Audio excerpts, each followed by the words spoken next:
సంక్రాంతికి వస్తున్నాం సినిమాతో విక్టరీ వెంకటేష్ భారీ హిట్ ను ఖాతాలో వేసుకున్నాడు.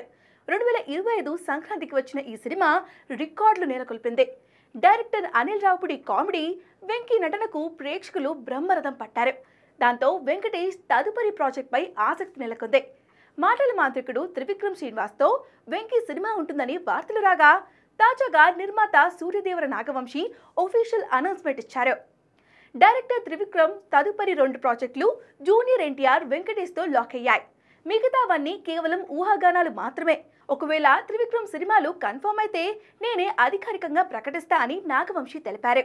అయితే ముందుగా వెంకటేష్తో సినిమా చేస్తారని తెలుస్తుంది. జూలై లేదా ఆగస్టులో ఈ సినిమా పట్టాలెక్కే అవకాశం ఉంది.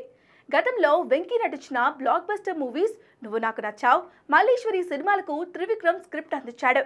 దాంతో ఈ కలయికపై భారీ అంచనాలు ఉన్నాయి. సంక్రాంతికి వస్తున్నాం హిట్తో ఫుల్ జోష్లో ఉన్నాడు వెంకీ మామ.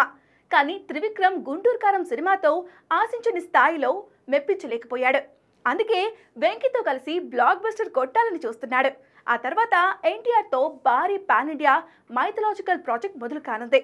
మరి ఈసారి త్రివిక్రమ్ వెంకటేష్తో ఎలాంటి సినిమా చేస్తాడో చూడాలి.